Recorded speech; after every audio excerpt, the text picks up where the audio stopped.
Boa noite, pessoal. Estamos começando mais uma atividade aqui do nosso Fique em Casa Use Debian. Hoje, novamente, contando com o Cretiel. Então, hoje, falar umas maluquices dele, como a gente comentou. Então, boa noite, Cretiel. Boa noite, Paulo. Boa noite, Leonardo. Boa noite, Paulo. Oi, tudo bem? Cretiel, um dos poucos que está fazendo pela segunda vez aqui durante esse nosso evento, né? Do Fique em Casa Use Debian. Cara que gosta de ficar aparecendo na tela do Debian, né? Quando a gente conversou a primeira vez, o Cretiel falou assim, tem algumas palestras aqui e tal. Eu falei assim, não, guarda isso aí na manga, porque vai que a gente estica mais um pouco o evento, a gente já usa a segunda palestra. E aí deu certo, né? Eu tenho falado que estou esperando vocês confirmarem que vai até agosto. Aí, né? Aí no fim deu certo de colocar as duas aí. Muito legal ter você novamente aqui com a gente. Legal. Bom, para quem não lembra, você está em qual cidade? Eu estou em São Vicente, aqui ao lado da cidade de Santos, no estado de São Paulo. Bacana. Tá frio aqui por aí, não? Aqui. Deu uma esfriadinha, deu uma chovidinha já e tal, mas nada comparado às terras curitibanas, né? Nossa, hoje tá complicado aqui. Na verdade, em Curitiba, só não faz frio durante as mini DebConfs, porque eu, toda vez que fui nas mini DebConfs, fui levando agasalho e tal, nunca usei nada. Né? É verdade. Não. E deveria ser na época, e era na época de frio, né? Pois Abril, por aí. Não, aqui a gente... Frio aqui é fake news. A gente só inventa que é frio. Aquecimento global já não tem mais frio em Curitiba. Tá certo. E aí, o que você vai apresentar para a gente hoje? Então, hoje eu vou falar sobre a história de colocar uma distribuição completa dentro do pendrive, né?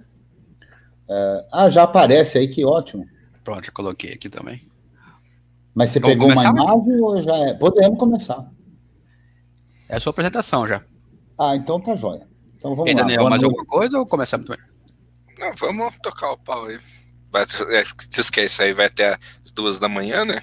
Então bora. A gente vai até acabar. Você sabe que todo mundo sabe, então boa noite a todas e todos. Obrigado pela participação aqui em mais uma brincadeira aqui da gente fazendo coisa séria com software livre, né? A ideia desse projeto todo é colocar uma distribuição Debian, ou qualquer outra, na verdade, mas aqui a gente, claro, vai falar do Debian, num pendrive, né? Mas esse dia alguém perguntou se não ia fazer uma palestra em Esperanto. Mine povas fari tion, mi estas mal estudando. Isso aí é italiano. Do interior. Parece, todo mundo que me ouve falar alguma coisa em Esperanto acha que é italiano, mas eu acho que isso aí deve ser o sotaque do paulistanês, né? Porque eu sou paulistano, né? Uhum. E a turma diz que paulistano tem um pouco de sotaque italiano, né? Verdade. Bom, deixar você aí à vontade, então, para começar. Obrigado. Qualquer coisa eu chamo pela produção aí. Pode chamar. Isso. Valeu.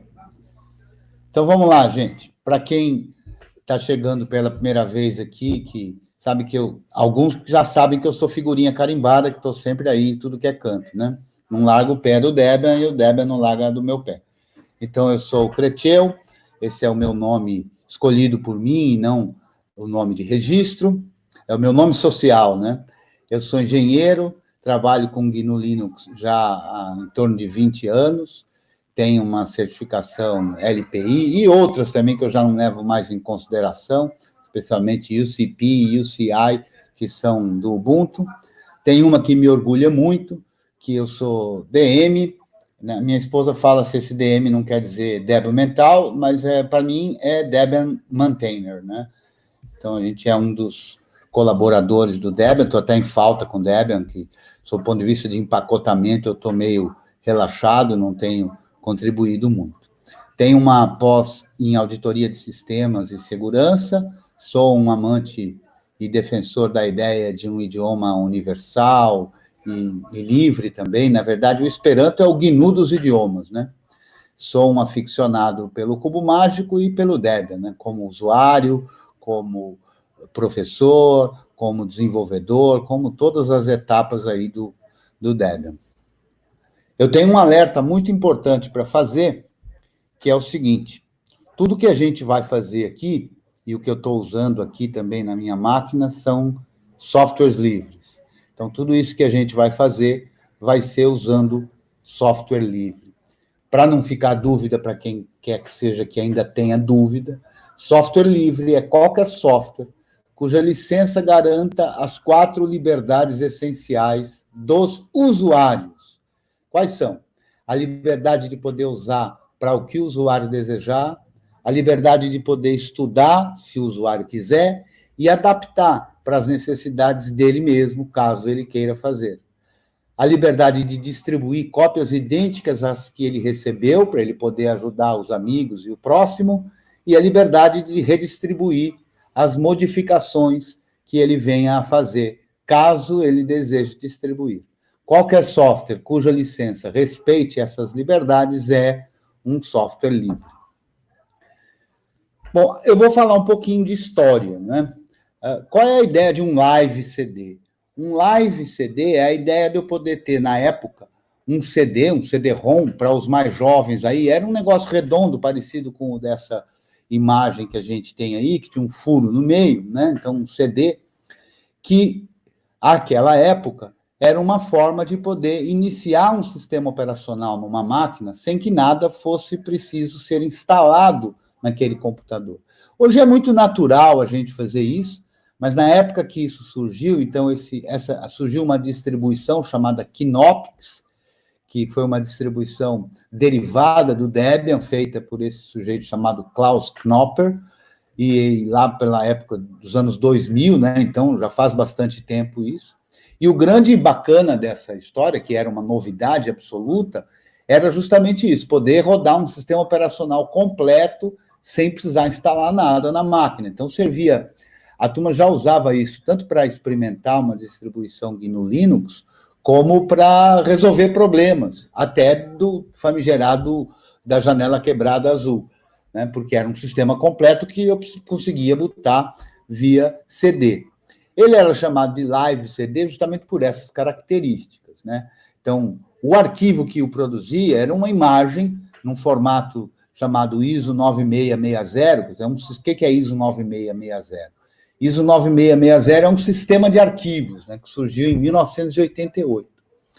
Um sistema de arquivos que tem alguma peculiaridade.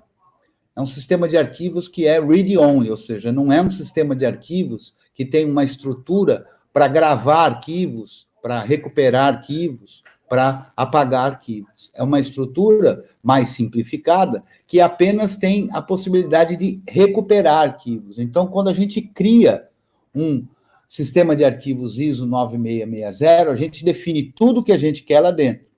Quando alguém monta essa estrutura, abre esse sistema de arquivos, ele tem acesso a todos os arquivos que estão lá, mas ele não pode gravar nada lá, né? Isso surgiu em 1988, esse padrão ISO. Posteriormente, ele foi evoluindo e tem como substituto um padrão chamado UDF, que é fundamentalmente o que se usa hoje quando se usa esse tipo de mídia. Nessa época, era bastante curioso você saber que um sistema de arquivos que tinha, veja, olha como é que eu vou falar, 470 mega, o que à época era coisa que não acabava mais. Esse é um espaço de um CD que hoje a gente acha ridículo, esse espaço, né? Se você depois, aí pelo YouTube, baixar essa apresentação, ela terá mais do que 470 mega. Mas por quê? Porque o que a gente tinha portátil era o disquete, e um disquete era 1,44 megabytes, então a diferença era absurda, né? Existiam, nessa época, algumas distribuições muito simples que tinham um único disquete. Eu mesmo usei uma, deixa eu ver se eu lembro o nome dela, era uma que era servia apenas para ser Fireware, Coyote Linux era o nome da distribuição. Era uma distribuição super simplinha, que cabia num disquete, a gente botava a máquina por esse disquete, e tinha lá um sistema de firewall, então ele já conseguia compartilhar conexão de internet e tudo isso. Então, 470 mega era coisa beça essa época, e cabia uma distribuição Debian lá dentro, né? Então, o Knoppix fez essa distribuição, adaptando de outras, inclusive, mas nessa adaptada do Debian. O Kurumin, que provavelmente a maior parte das pessoas aqui conhece e que tem uma importância muito grande no Brasil para o conhecimento e o desenvolvimento das distribuições GNU Linux, o Kurumin, feito por um brasileiro, né, o Marcelo, acho que é o nome dele, estou esquecido aqui, era baseado no Knoppix. E ele fez um trabalho bastante bacana sob o ponto de vista técnico das coisas feitas como devem ser feitas no Debian. Ele não era exatamente um primor. Ele misturava as várias versões de Debian no mesmo CD e tal, mas a proposta era excelente, porque a proposta era para ser um live CD. E como live CD, ele funcionava super bem, o Kurumin. À época, a gente tinha uns modems. Modem, para os jovens, era um equipamento antigo que se usava para se fazer conectividade via telefone para conseguir acessar BBS e até mais a internet, né? Coisa que não faz muito sentido hoje, né? Mas como live CD, ele funcionava direitinho. Esses tais modems, tinham uns modems que precisavam de software para funcionar. A turma até chamava eles de WinModem, porque esses softwares só tinham disponíveis para Windows, né? Então, ele tinha lá uma forma que ele chamava de ícones mágicos e que facilitavam o usuário leigo conseguir botar isso em funcionamento. Então, isso ficou bastante popular e popularizou bastante o GNU Linux. Quando veio o Ubuntu a distribuir CD para todo mundo, aí ele, de certa forma, matou a ideia do Kurumin, e o Kurumin acabou acabando. Depois tentaram fazer de novo o Kurumin, era o Kurumin NG e tal, e meio que o projeto se perdeu.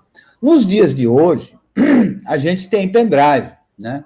Tanto que, qual seria o percentual de imagens ISO de instalação do Debian que são baixados, que vão acabar parando num pendrive? Né? O pendrive é muito tranquilo, né? O pendrive é bootável, o pendrive é gravável, o pendrive é perdível também, né? A galera perde muito o pendrive, especialmente esses bem pequenininhos, né? Tem uns assim, bem pequenininho mesmo, que esses, então, são bem fáceis de ser perdidos. Mas também é muito barato, né? Então, você consegue um pendrive aí de 4 GB, nem sei se ainda dá para comprar de 4 GB, né? 8, 16, por 20 mango, quer dizer, é um negócio bem baratinho mesmo, e que, portanto, para mim, na minha visão, não faz nenhum sentido ter um live CD. Não faz nenhum sentido ter um sistema de arquivos não regravável. E é por isso que eu venho já há bastante tempo usando essa ideia de ter um pendrive bootável, um pendrive que tenha um sistema operacional Debian efetivamente instalado nele, ou seja, com todos os arquivos copiados, usando um sistema de arquivos que dá para regravar.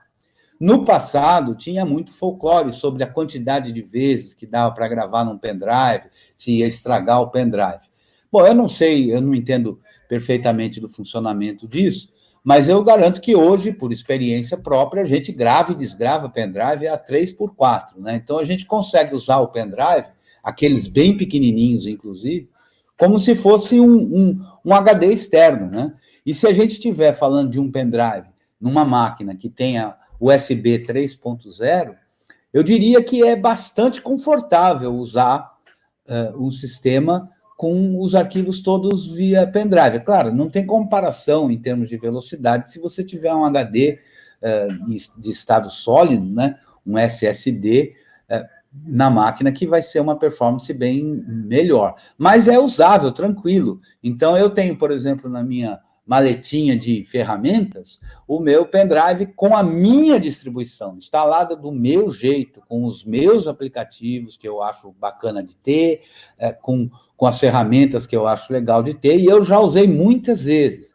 Já usei para instalar Debian em festival de instalação, já instalei para resolver problema em máquina com Debian, que por algum motivo não estava bootando, então eu usei esse sistema para ter um sistema rodando e analisar os logs que estão lá no disco. Então, eu acho que é uma ferramenta imprescindível para quem gosta de trabalhar com isso e gosta de experimentar e gosta de usar em outros computadores, por exemplo. Porque, por exemplo, uma vez eu estava na minha aula de pós-graduação e a aula estava demorando a começar, e fui ver por que estava demorando a começar, e aí o professor falou, não, é que deu problema aqui no computador, e eu estou esperando o técnico para poder consertar o computador para começar a apresentação. Bom, eu peguei o meu pendrivezinho, coloquei lá na máquina, botei a máquina, subi o meu Debian, eu abri o LibreOffice, ou OpenOffice à época, abri a apresentação dele, que estava num outro pendrive, que era o pendrive dele, e coloquei a apresentação em full screen na tela. Aí ele voltou e falou, o técnico já veio? Eu falei, não veio técnico nenhum, o programa não tinha nenhum problema no computador. O problema no computador era aquele negócio azul lá que estava instalado, né? Enfim. Bom, o que nós vamos fazer aqui para não ficar com muito bate-papo e ir na história? A ideia é a seguinte, no lugar de fazer tudo diretamente no pendrive, eu primeiro vou fazer a criação de um disco virtual. Então, eu vou criar um arquivo, né? Então, disco virtual, que a gente está chamando aqui, não precisa ser naqueles modelos para serem usados em máquina virtual. Embora esse que a gente vai fazer, ele pode servir para máquina virtual. Então, isso, inclusive, é uma forma de você fazer uma instalação para uma máquina virtual. É também uma forma de você fazer uma instalação ou várias instalações diferentes para levar para outras máquinas virtuais ou reais. Então, o nosso primeiro passo vai ser esse de criar um disco virtual. Eu vou fazer aqui os mesmos passos, eu vou acompanhar junto com todos um artigo que eu escrevi e que está nesse endereço aqui, que depois, naturalmente, a produção coloca aí o link no chat, né? Para ninguém ter que ficar escrevendo isso tudo. Mas o que eu vou fazer é seguir esse tutorial, naturalmente, falando algumas coisas que não estão escritas lá no tutorial, né? E os passos são esses, são 7 etapas. Então, a primeira delas, eu vou criar um disco virtual, aí eu vou criar partição em cima desse disco virtual, então vou fazer o particionamento, vou definir qual é a tabela de partições que eu quero usar, e vou fazer o particionamento desse disco virtual. Usando esse disco virtual com uma ferramenta bem bacana de instalação do Debian, e eu tinha falado hoje nos grupos lá, tinha um pessoal que usa Arch Linux, aí vocês vão ver que o Arch Linux é bem posterior ao Debian, e essa forma de instalar o Debian é bem anterior à instalação do Arch Linux. Então, certamente a instalação do Arch Linux foi inspirada nessa forma de instalação aqui, que a gente chama de debootstrap. Depois de instalado, o que eu quero dizer com instalado? Depois de todos os arquivos da instalação mínima, ou de alguma outra coisa que eu venha a dizer para ser instalado, esteja copiado nesse disco virtual, a gente vai fazer um procedimento que chama chroot, ou change root, ou seja, eu mudo o diretório raiz para um diretório onde está montado esse disco virtual. E aí, nesse ambiente, é como se eu já estivesse rodando essa instalação. Então, aí eu posso instalar outros pacotes, e mais do que isso, que é o mais importante, eu posso preparar para que ele seja capaz de dar boot, quando, daqui, lá na frente, isso se tornar um pendrive e for parar numa máquina, né? A ideia de fazer esse pendrive é de fazer um pendrive híbrido, ou seja, que ele seja capaz de bootar tanto em máquinas que tem o EFI, quanto em máquinas que têm BIOS. A instalação padrão do Debian, se o sistema ou a máquina que a gente estiver fazendo esse processo tiver o EFI, já vai ser colocando o EFI. Aí a gente vai ter que preparar, instalando os pacotes adequados, para ele ser capaz de dar boot em máquina que tem BIOS também. Depois a gente pode instalar um ambiente gráfico, uma interface gráfica, ou seja, você pode montar o teu sistema exatamente como você quer. Montou, instalou tudo bonitinho, todos os seus pacotes, configurações, faz tudo que você quiser fazer. Feito tudo o que você quis fazer, aí você pega, sai desse ambiente de chroot e copia essa imagem, do mesmo jeito que copia uma imagem que baixou do Debian como instalação, copia essa imagem para um pendrive. A vantagem e a diferença de não ser um live CD é que você dá boot por esse pendrive. Por exemplo, você pega lá o teu pendrive, ele está pronto, você vai fazer um trabalho na casa de alguém que deu um problema no HD e perdeu o sistema de arquivos e coisa e tal, e você pega o pendrive, boota, ele funciona beleza, aí você fala, bom, E o cara tem um problema aqui no sistema de arquivos, eu não estou com as ferramentas aqui. Então, você faz lá um apt install foremost, por exemplo, para recuperar dados, instalou, usa nesse HD da máquina que deu problema, e agora o teu pendrive já tem uma ferramenta a mais. Aí no teu pendrive, você faz lá apt update, apt upgrade, ou seja, você tem uma instalação completa. Se você não quiser fazer isso com pendrive, quiser fazer isso num HD externo para ter mais espaço, o procedimento é o mesmo, né? Então, vamos lá. Produção, acho que a gente podia fazer o seguinte, antes de começar efetivamente o tutorial, a gente podia ver se já tem algum tipo de dúvida, que aí a gente já sana a dúvida antes de ir para o mano à massa. O que vocês acham, produção? A produção foi dormir, ó. Ouvi dizer que o pessoal da produção dá uma dormida antes. Tranquilo. Se alguém tiver alguma pergunta já agora, a gente já sana ela agora, antes de começar o procedimento. Até agora não teve, só alguns comentários. Então, beleza. Então, vamos tocar o barco. Então, eu vou sair aqui dessa apresentação e vou para outra tela lá, né? Então, eu vou interromper aqui o... Deixa eu remover esse. Deixa eu achar aqui onde é que está, né? Screen, aqui, janela do aplicativo, não é essa. Não está aparecendo o aplicativo aqui, agora apareceu. Pronto. Já estamos vendo o meu terminal? Sim, agora sim. Inclusive, esse terminal aí tem uma coisinha especial, né? Isso foi uma provocação que eu fiz mais que coisa. Eu quis fazer essa provocação, né? Tem outras aí pela frente. Bom, então, aqui, né, a gente tem...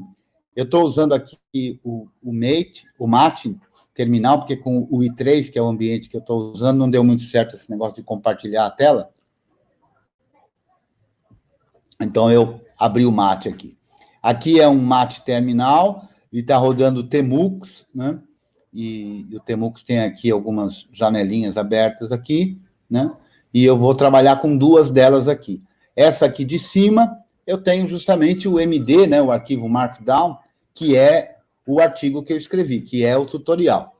E na tela aqui de baixo, eu estou numa máquina virtual, chamada Mini, onde a gente vai fazer os procedimentos. Então, esse tutorial, ele deve ser feito no seu próprio Debian. Na verdade, dá até para fazer em qualquer distribuição. Eu vou usar uma ferramenta aqui, que é, digamos que, um aprimoramento da ferramenta de Bootstrap. O mais comum de poder ser usado para fazer isso é essa ferramenta chamada de Bootstrap. E essa ferramenta tem em qualquer distribuição derivada do Debian e também pode ser baixada para rodar em qualquer sistema Unix-like. Então, por exemplo, você quer instalar um Debian na casa de alguém, de algum conhecido, mas você não levou o seu CD de Debian. Mas ele tem lá um live CD do Ubuntu. Você não quer instalar o Ubuntu, é claro, né? Você quer instalar o Debian. Mas aí você pega o live CD do Ubuntu e, usando o The Bootstrap, você instala o Debian. Na versão que você quiser, na versão estável, testing, seed e assim por diante. Então, eu tenho Linux Mint lá, não tem problema, uso o Linux Mint para instalar o Debian. Então, qualquer live CD de qualquer versão dessas aí que tem bootável, você consegue instalar qualquer versão de Debian. Então, é muito flexível isso, né? Então, vamos lá. Aqui tem reproduzido novamente as etapas, né? Então, criar um disco virtual, criar as partições. Então, vamos lá. Vamos primeiro criar o disco virtual. Tem duas formas, fundamentalmente, aqui para fazer isso, né? A mais simples é essa, usando o File Allocate, que ela é quase instantânea. Essa ferramenta, ela prepara o sistema de arquivos, a área de controle do sistema de arquivos, para alocar espaço para algum disco que vai existir, algum arquivo que vai existir, né? Então, com esse pequeno comandinho aqui, File Allocate, ele já vai criar um arquivo com 3 GB. Se ele está num pacote específico, né? Se eu rodar aqui, ó, file allocate, né? Esse comandinho aqui é mágico, hein? Ó, dpkg -s maiúsculo, frase, which, não sei se todo mundo conhece esse comandinho, mas isso aqui, esse which file allocate serve para dizer em que diretório está o file allocate. E o dpkg -s serve para dizer em que pacote que isso está. Então, essa ferramenta está num pacote chamado Util Linux, que é muito comum de estar instalado nas máquinas, né? Então, eu tenho instalado aqui, eu vou fazer isso. 3 GB é suficiente até para colocar um ambiente gráfico completo e tal. Se o seu pendrive tem muito mais do que isso, você pode fazer esses 4 GB, não precisa ser do mesmo tamanho do pendrive, não. Você pode fazer de um espaço relativamente pequeno, aí 3, 4, 5 GB, depende do que você precise ou queira colocar, e depois que copiar para o pendrive, como é um sistema de arquivos ext4 que a gente vai usar, a gente consegue aumentar esse espaço ou criar outras partições no pendrive e ter aproveitado todo o espaço do pendrive, né? Então, se você tem um pendrive de 32 GB, você pode aqui fazer o disco do mesmo tamanho, que depois você aumenta lá para poder usar tudo. Então, nós vamos usar esse primeiro comando aí. Produção, dá para ler os caracteres direitinho aí? Tá tudo show de bola? Tudo jóia, tá tranquilo. Então, maravilha. Tá ótimo, então, eu tô acompanhando pelo YouTube também, aqui dá para ver bem. Beleza. Então, eu estou aqui no meu home, eu vou colocar esse comando, e esse comando vai criar um arquivo, é instantâneo, como deu para perceber, criou um arquivo chamado disco virtual, que tem 3 GB. Se eu rodar aqui ls-lh, a gente vai ver que o disco virtual ali tem os 3 GB que a gente falou para ele ter. Está criado o disco virtual. Difícil assim, né? Agora, o que eu vou fazer? Agora eu vou usar uma ferramenta que chama LO Setup, ou Loopback Setup, que vai fazer desse arquivo um dispositivo para ser acessado como a gente pode acessar qualquer dispositivo efetivamente na máquina, qualquer HD. E a gente faz isso através desse Loop Setup. É a única forma de fazer? Não é, mas eu acho que é a mais tranquila de fazer. Então, eu copiei ali, então vamos lá. LO Setup, o dispositivo que eu quero que seja atribuído a esse disco, né? Então, a gente faz uma ligação, né? Então, /dev /loop0 -p disco virtual. Esse "-p" serve porque se nesse arquivo já tiver particionado, ele consegue, dessa forma, com "-p, já criar o loop 0p1 para a partição 1, loop 0p2 para a partição 2, e assim por diante. Se você já tiver um dispositivo de loopback, esse comando vai dar um erro, dizendo que você já tem um, aí é só mudar de 0 para 1, para 2, para 3, enfim. Exatamente o que aconteceu aqui, ó. Failed to setup, porque já tem, ó, device or resource busy, ou seja, já está ocupado o loop 0, então a gente vai usar o loop 1.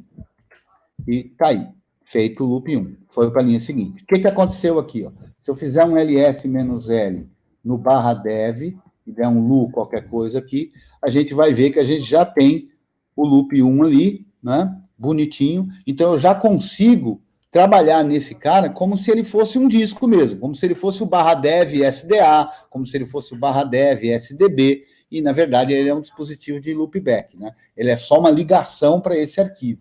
E tudo que eu for fazendo diretamente nesse dispositivo vai sendo gravado nesse disco virtual, aí, nesse arquivo chamado disco virtual. Como a gente pretende fazer ele bootável, tanto via UEFI como via BIOS, a gente vai fazer várias partições lá, né? Se eu olhar aqui, ó, eu vou ter que trocar aqui do tutorial, porque no tutorial tá 0, né? Aqui a gente está com 1, né? Então, a gente vai trocar. Então, olha só, fdisk -l /dev loop 1.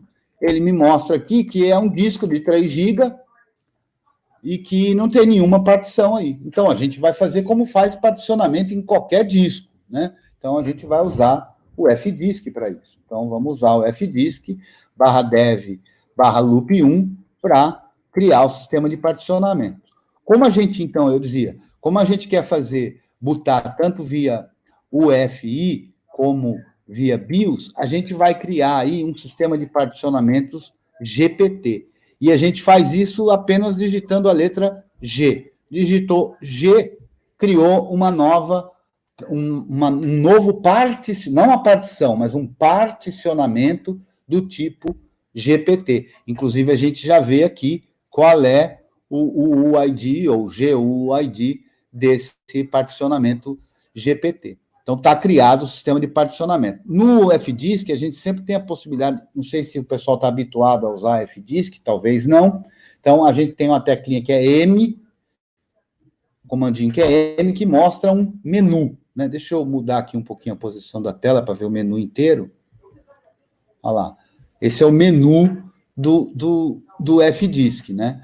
Então, a gente vê aqui que a gente apertou a letra G, ó, a gente pode ver aqui que G minúsculo cria uma partição, tá, uma tabela de partições, né, GPT. Se a gente quisesse criar uma tabela de partição DOS, a gente usaria o O, né? Então, está criado o particionamento, né? Então, se eu agora quiser ver o que eu criei, eu aperto P e ele mostra aí, ó, tem aí um sistema de particionamento do tipo GPT com esse disco identificador aqui. E agora eu vou criar as partições. Qual é a ideia das partições que a gente vai criar aqui? Ó? A ideia, deixa eu ver aqui se eu botei uma tabelinha. Botei. Qual é a ideia? A ideia de particionamento aqui é que a gente faça com 3 partições. Uma primeira partição de apenas 1 mega. Essa partição é uma gambiarra para poder o GRUB ir parar aí. Porque o que acontece? O sistema de particionamento MBR ou DOS, que era usado nas máquinas antigas, que a BIOS era capaz de dar boot, né? Ele não conhece sistemas de particionamento, ele não conhece sistemas de arquivo. Então, para uma máquina poder dar boot via BIOS, ela precisa de ter um espaço, que é um espaço onde fica um pedacinho do GRUB. Na máquina MBR, tem lá 446 bytes que tem o primeiro estágio do GRUB. O segundo pedacinho do GRUB está nesse espaço que a gente vai separar aqui. Então, quando a gente cria uma partição de 1 mega, num particionamento GPT, isso vai servir para acomodar o estágio 1,5 do GRUB de BIOS, não do GRUB de UEFI. Aí eu vou fazer uma segunda partição de 50 mega, que é mais do que suficiente para ter os arquivos que o GRUB precisa, ou melhor, para ter o próprio GRUB, que a UEFI precisa para poder carregar o GRUB, e o restante a gente vai criar para colocar os nossos arquivos do sistema que a gente está instalando. Então, como é que eu vou fazer isso? Eu vou fazer isso usando N de new para fazer uma nova partição. O padrão já é que seja a partição 1. A gente vê aqui que em GPT dá para ir de 1 até 128. O primeiro setor a ser usado é esse 2048, é o padrão também, então eu vou dar Enter outra vez.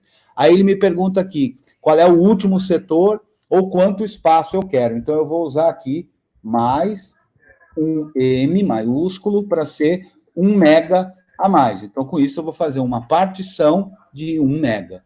Está feita a partição de 1 mega. Eu vou fazer de uma forma um pouquinho diferente do que está lá no tutorial, porque no tutorial ele já muda aqui o tipo de partição, os flags, as flags e tudo, mas para ficar mais fácil aqui de eu enxergar e de vocês acompanharem, eu vou fazer numa tacada só aqui. Então, eu vou fazer uma segunda partição agora. Se eu quiser dar uma olhadinha como é que está, eu aperto P e olho e vejo lá. Ó. Ele criou um dispositivo que é o loop1p1, do mesmo jeito que seria /dev SDA1, aqui é /dev loop1p1. Então, é o dispositivo loop1, partição 1.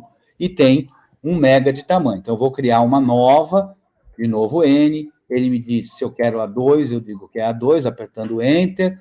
O primeiro setor, que é o setor seguinte ao último setor da outra partição, eu também aceito o padrão, que é 4096, dou Enter, e agora ele me pergunta o último setor, ou o tamanho que eu quero, ou quanto eu quero a mais. Então, eu vou colocar aqui mais 50 mega. Pronto, está feito. Vamos lá, estou fazendo bem devagarinho para ficar bem claro, hein? O P mostra lá que eu tenho uma segunda partição agora, que começa no 4096, vai até o 106.495, que tem 50 mega. E agora eu vou fazer mais uma. Mais uma partição, é a terceira. Dessa vez eu vou usar... Ó, dá para reparar aqui, ó, o primeiro setor, que é o 106.496, é o setor seguinte ao último da outra partição, que é o 106.495. Então, eu vou aceitar esse padrão também.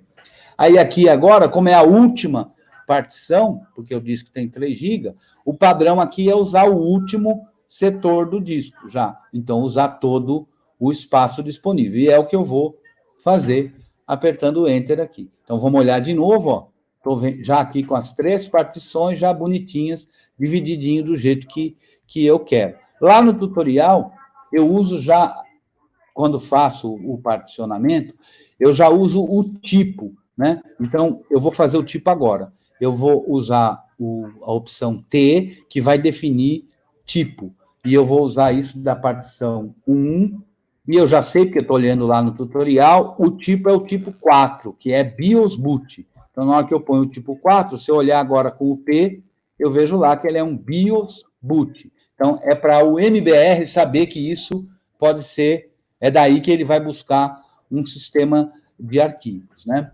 Na partição 2, eu vou definir um outro tipo, que é o tipo EFI System, ou ESP, como se chama, que é aquela partição que vai ser usada para trazer os arquivos do Grub ou de outros sistemas operacionais que eventualmente tenham na máquina. Então, eu vou usar de novo T para definir um tipo, vou escolher a partição, que é a partição 2, e vou escolher o tipo, que é o tipo 1, que é esse ESP. E vou olhar ali, está lá bonitinho, já EFI também.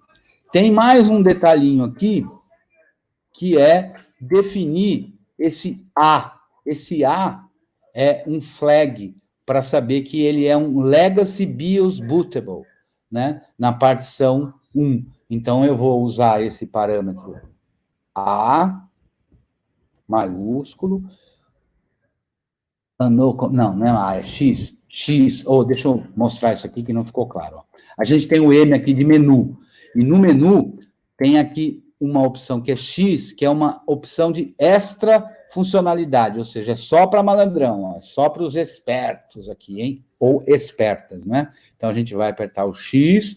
Se a gente disser aqui M de novo, ele mostra um outro menu. Deixa eu mudar aqui a tela para ficar claro, olha lá, um outro menu com outras opções diferentes, que são as dos espertinhos. E o A maiúsculo é justamente para mudar esse flag de Legacy BIOS. Então, eu vou usar aqui o A e vou dizer que eu quero a partição 1 com esse flag acionado. Feito isso, eu vou retornar para o menu anterior. Como diz aqui nesse menu, é o R. Retornei para o menu. Tanto que se eu fizer um M agora, eu vejo o menu inicial lá. Está tudo feito, vamos ver se está tudo certo. Apertei o P, está todas as partições aí. Então, só falta o X, o W para gravar. Então, mandou o W, está gravado. Se eu rodar aquele mesmo comandinho que eu rodei da outra vez, que foi o fdisk-L, a gente já vê aqui que o particionamento está ali, tudo bonitinho, já está todo feito, né? Então, essa partição inicial aqui, a gente não vai fazer nada com ela. A gente não vai criar sistema de arquivos, não vai fazer nada. Ela é só um espaço reservado antes de começar as partições mais importantes aí do sistema, que é para poder caber o Grub aí de BIOS e ele poder botar numa máquina BIOS. Esse é um recurso fácil quando você entende, mas eu já vi galera tendo um monte de problemas sem conseguir botar BIOS, justamente porque não sabe desse truquezinho, facinho aí, né? Lá no tutorial eu faço a mesma coisa, rodando um fdisk-L para ver como é que ficou. E reparem que os números são exatamente os que estão aqui embaixo, salvo o UID, né? Ó, o identificador é diferente. Cada vez que a gente cria um sistema de particionamentos, ele produz um número único aí. Mas os tamanhos das partições, como a gente usou tudo a mesma coisa, dá exatamente os mesmos números lá do tutorial, né? Então, agora, a gente vai instalar, de fato, como assim instalar? Eu vou instalar, nesse meu disco virtual, o Debian. Eu já poderia, se eu estivesse usando somente o dbootstrap, eu teria que criar o sistema de arquivos aí no EFI, criar o sistema de arquivos na partição 3 aí, que é o que vai receber os arquivos, né? Mas essa outra ferramenta que chama grml, tracinho de Bootstrap, já faz tudo isso para mim, né? Então, eu preciso dessa ferramenta. Se você for fazer e não tiver essa ferramenta, é só instalar, ó, apt install grm de Bootstrap. Aqui eu estou rodando um Debian Buster, né? Então, não tem segredo, não. É que já está instalado na minha máquina, mas estou rodando um Debian Buster sem nenhum problema, não é nada difícil de você encontrar o pacote lá. Bom, aí a gente vai fazer uma linha de comando grandona aqui, que eu vou copiar ela aqui, mas vou explicar cada pedacinho dela aqui. Então, eu vou copiar ela aqui, está aqui. Então, o que a gente está dizendo aqui, ó? grml-desktop, eu tenho um parâmetro que é --release, e eu escolho qual a versão de Debian que eu quero instalar. Então, se eu quiser instalar o Buster, eu ponho o Buster. Se eu quiser instalar Testing, eu ponho o Testing. Se eu quiser instalar Seed, eu ponho o Seed. Eu não sei se dá para instalar Old Stable e tudo, mas eu acho que é bem fácil de dar, desde que você saiba o repositório, porque ele usa os repositórios padrão, mas a gente pode dar parâmetros diferentes para ele usar outros repositórios. Então, --release Buster, para instalar o Buster. Aí, --efi, que é para dizer, olha, eu quero que você instale como pensando que vai ser num sistema que vai botar via EFI. E passo para ele, e eu vou ter que corrigir essa linha, né? Porque ficou diferente um pouquinho do tutorial, porque lá ficou 0 e aqui é 1. Ó. Então, eu passo para ele qual é o dispositivo, que é a nossa segunda partição, aquela de 50 MB. Deixa eu voltar lá para a tabelinha lá para ficar claro. Ó, né? A primeira é de 1 MB, a segunda é de 50 MB. Então, ali é que vão os arquivos do EFI. Eu digo esse --target e indico para ele qual é a partição onde vão os arquivos. Então, é a partição 3 do dispositivo loop 1. Aí eu digo onde eu quero instalar o Groovy. Aqui eu digo o nome do dispositivo e não de uma partição. Então, só loop 1. --hostname, o nome que eu quero dar para a máquina. Vamos dar um nome bonitinho aí? Vamos dar um nome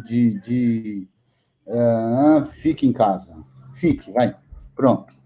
Não, fique em casa, tá bom. Fique em casa. E passo também a senha que eu quero para o root.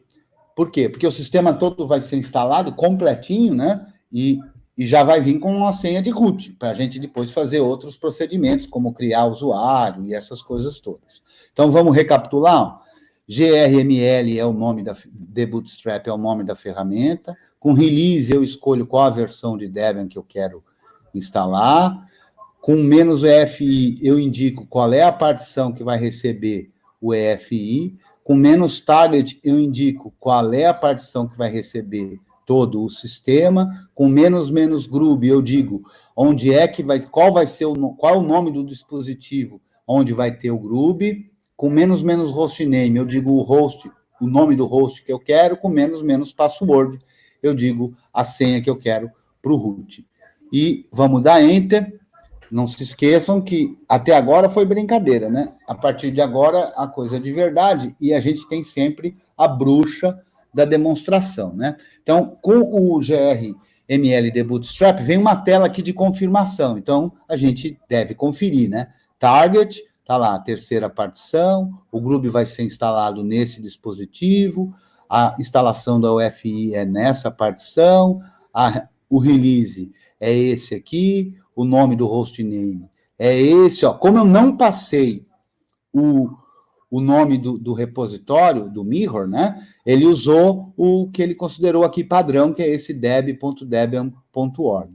Como eu não passei a arquitetura, porque você pode fazer isso e fazer uma instalação de Debian para 32 bits, por exemplo, mesmo que a sua máquina seja 64 bits.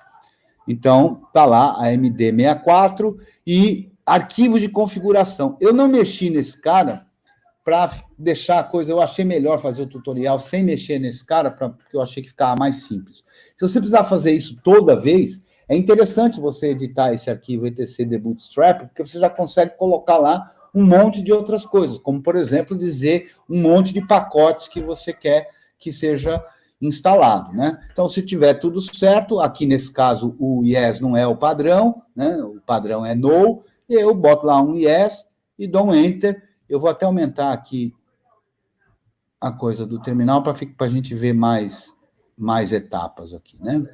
E vamos dar um yes aqui. Então, o que está acontecendo aqui agora? Ó? Tudo está sendo feito, ó. Formatou o EFI, formatou com MKFAT, formatou aqui vai ser o FI, formatou o EXT4, ó, então a terceira partição foi formatada. Agora, o que ele está fazendo?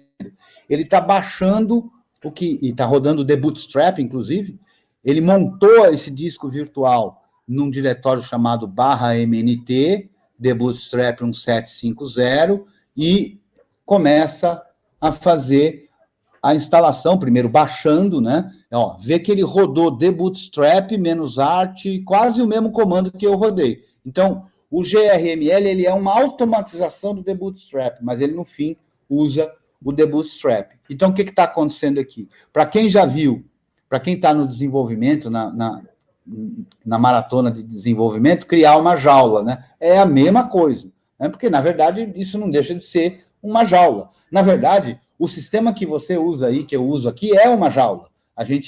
O que é essa jaula? Um bocado de arquivo lá separado com um kernel rodando que enxerga naquele espaço o diretório barra. Então, a gente usa uma jaula, né?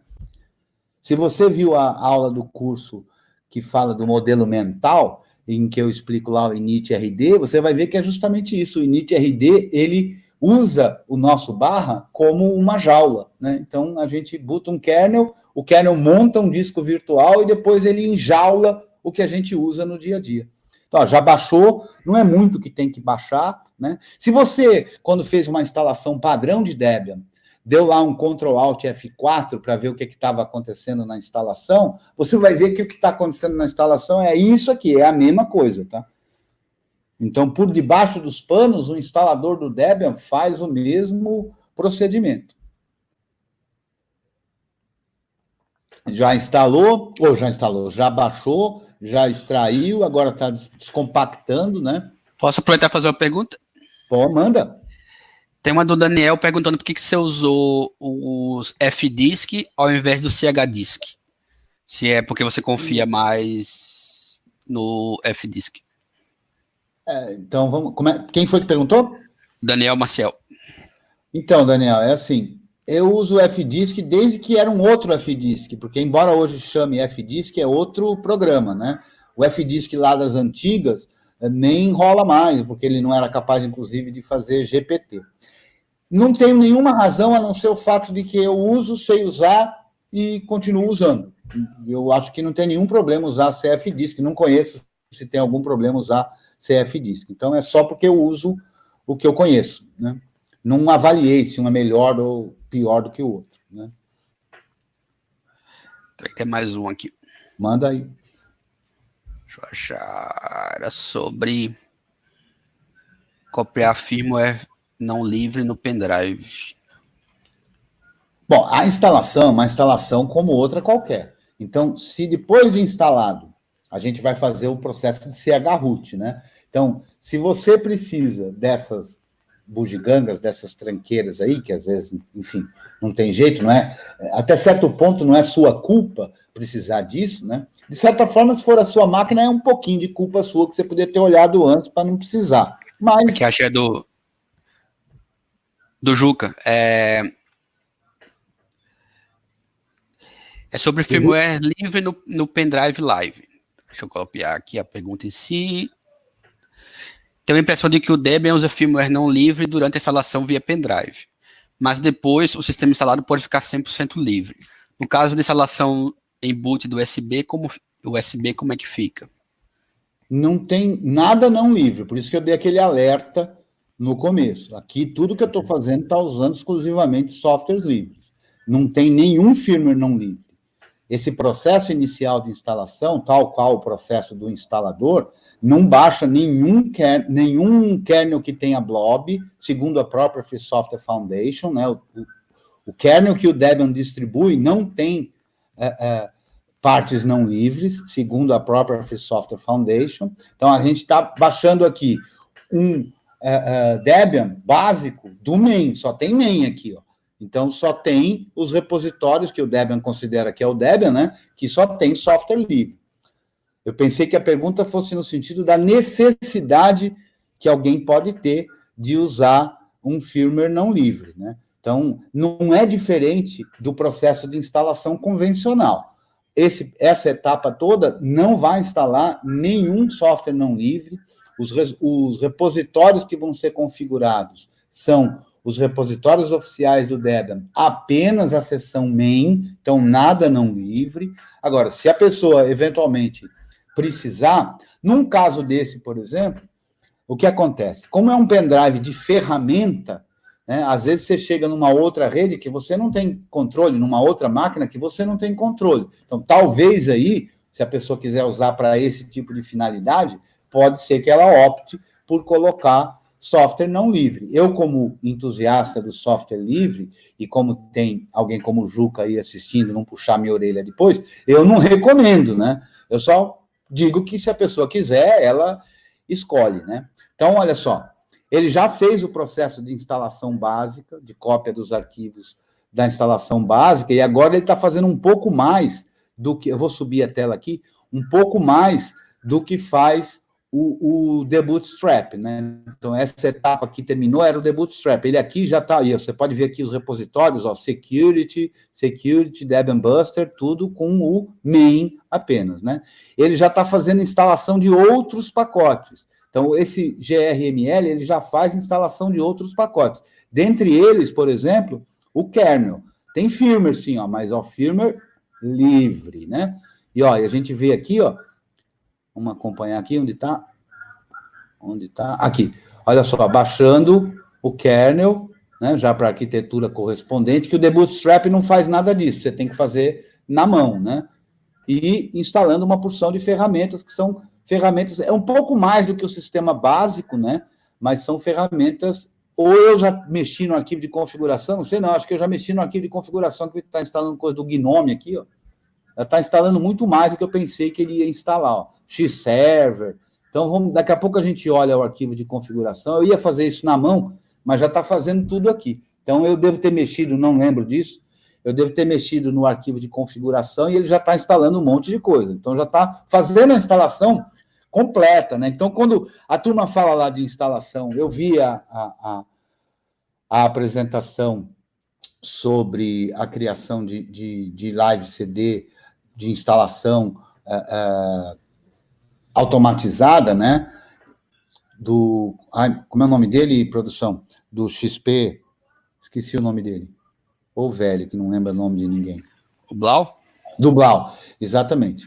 Que ele produz... A finalidade é diferente, né? Mas aqui com o grml The Bootstrap, a gente pode definir o que a gente quer, né? Então, até agora não me perguntou nada. Depois que eu dei o comando de instalação, não passou por interação nenhuma. Tudo bem, vai vir um monte de coisa que talvez não seja do jeito que você deseje, porque eu também não mexi no arquivo de configuração. Mas se eu mexer no arquivo de configuração, por exemplo, para definir configuração de rede, para definir configuração de idioma, tudo isso, então eu vou ter que dar uma passeada no arquivo de configuração, porque eu fiz aqui uma coisa que está fora do padrão do que vai acontecer no tutorial, falha nossa, tá? O arquivo de configuração já foi mexido e já está instalando muito mais do que simplesmente o sistema básico, né? Já vai ficar tudo absolutamente já pensando em que está tudo pronto, um monte de coisa instalando, né? O Luiz perguntou, a partição 2 EFI é só para garantir o boot em máquinas mais modernas, certo? Isso, a partição EFI é para botar em máquina EFI.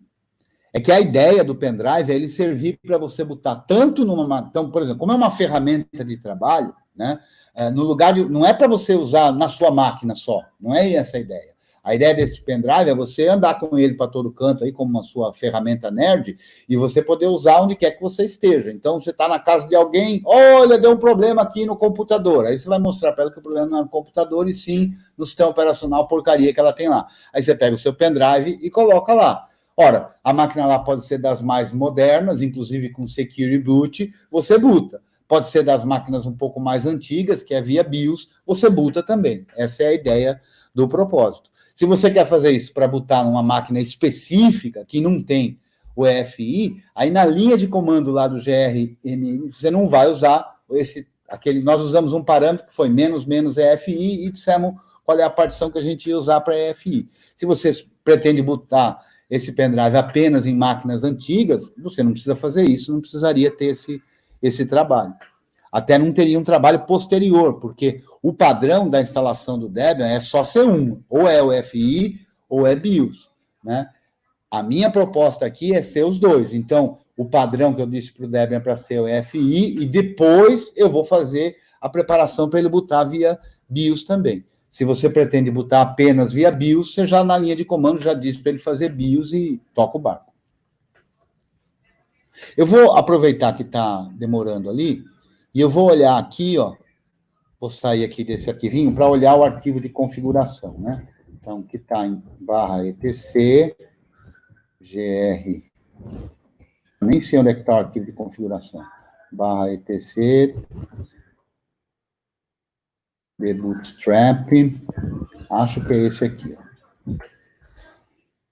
Eu não me lembrava de ter mudado ele, inclusive aqui está todo comentado, como a gente pode ver aqui. Então, vamos olhar esse outro que chama Packages. Aqui que estão isso, é aqui que está a história. Ó. Então, olha só. Dentro do diretório debootstrap, etc debootstrap, vou dar uma limpada na tela aqui, ó. Nesse diretório tem algumas coisas que podem estar configuradas aqui. Uma delas é esse arquivo chamado Packages. Então, o que eu quiser que seja instalado, eu posso colocar nesse arquivo chamado Packages. E repara, eu coloquei aqui, ó, OpenBox, LightDM, Network Manager, OpenBox Gnome Section, Account Service, OpenBox. Então, eu coloquei já esses caras a mais aqui, ó. Tint, Nitrogen, né? Então, Deb Orphan. Então, esse arquivo Packages não está o padrão que, se você instalar o GRLM na sua máquina, ele não vai vir com esse arquivo Packages aqui por padrão. Aliás, a gente pode conferir isso, quer ver? Ó? debsans -a grml traço gmrl. Caramba, peraí. Não é o nome do cara? dpkg -l grep deboot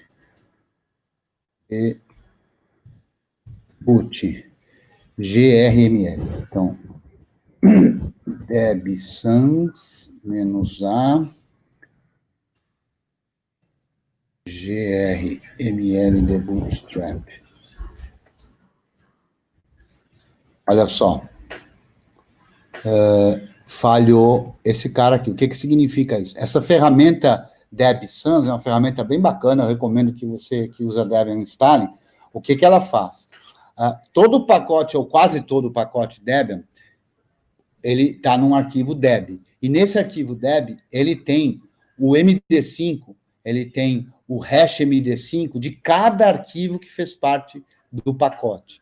Quando a gente roda debsans -a, esse A é de all, todos os arquivos de um determinado pacote, o que ele faz? Ele vê quais são os arquivos que esse pacote colocou, acessa na máquina e calcula o hash MD5 de cada um desses arquivos e compara com o que veio no pacote. Então, com isso, eu consigo saber, ó, que esses caras aqui foram alterados, não são os defaults, tá vendo? Então, eu alterei esse cara aqui. Se eu quisesse voltar atrás, poderia remover o pacote, instalar de novo, ou simplesmente apagar esse arquivo e instalar outra vez, coisa desse tipo. Então, de fato, eu mexi e eu removi, eu mudei o pacote. Então, conforme a gente pode comprovar aqui, eu alterei o arquivo de configuração, né? Então, olha só, acabou, deu uma reclamada aqui, deixa eu ver do quê? Reclamou de locale aqui, né? Mas nada grave, não. Tá feito, tá tudo dentro do nosso arquivo de disco virtual, tá tudo lá, só que tá tudo desligado já. Vamos ver, ó. Opa, aqui não. Vou rodar um mount aqui. Mount. Tá tudo desmontado. Então, eu vou montar. Eu tenho um disco virtual que continua lá com os seus 3 gigas, bonitinho, né?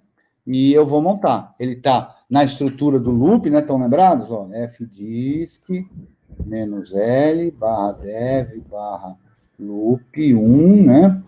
Então, tá lá. Eu vou montar. Então, olha só, onde eu vou montar? Eu costumo ter um diretório na máquina chamado Debian, /Debian, né? Vamos ver se eu tenho. Não tem. Então, eu vou criar mkdir /... Mas vamos fazer mais fácil. Vamos usar o mnt mesmo. Então, ó, mount /dev /loop 1 P3. Vou montar no /mnt. Pronto. Está montado. Agora eu vou montar as outras partições, ó. P2. Eu vou montar no /mnt, /boot, /efi. Assim é o padrão. Opa, não existe esse cara.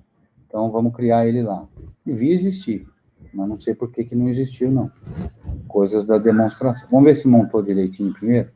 ls /mnt, ó, tá lá os arquivos. Então, no meu mnt é como se fosse uma jaula. Tem lá todos os arquivos que são necessários para o sistema, né?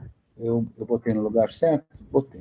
cd /mnt /boot. Aqui estão os arquivos do boot, ó, então já está aqui o initrd, está aqui o VM Linux, que é o kernel, mas não sei por que razão não está aí o EFI, que eu esperaria que ele tivesse aí, mas ele não está. Então, vou criar um diretório chamado EFI, para montar aquela partição de 50 MB aí. Então, vamos montar ela. Mount, /dev, loop 1, P2, né? Eu vou montar aqui nesse EFI. Vamos ver se as coisas estão gravadinhas aí bonitinho. ls, EFI, não tem nada aí, ó. Então, Deus deu alguma zica aqui, que é das demonstrações, né? Ó, rodando o df-h, a gente vê os espaços ocupados, né? E a gente vê que está usando só 512 bytes aqui. Não está certo isso, não. Mas, olha, no Debian, na verdade, em qualquer GNU, né, reinstalar jamais. Então, a gente, depois que entrar no sistema, a gente faz o que a gente quiser e arruma o que eventualmente deu errado aí, não sei por que deu errado. Então, eu montei no /mnt a terceira partição, no /mnt /boot /efi a segunda partição. Então, eu já tenho a jaula pronta e eu preciso fazer uns preparativos. Ó, vou voltar lá para aquela cola que mostra a cola do tutorial lá, né, que é no /home Creteu, para acompanhar, para você ver que está esse errinho aqui do FI não está, não. Mas tá, essa parte que eu vou fazer, o chroot, tá lá na cola do tutorial, né? Então, criando o particionamento lá, ó, criando as partições.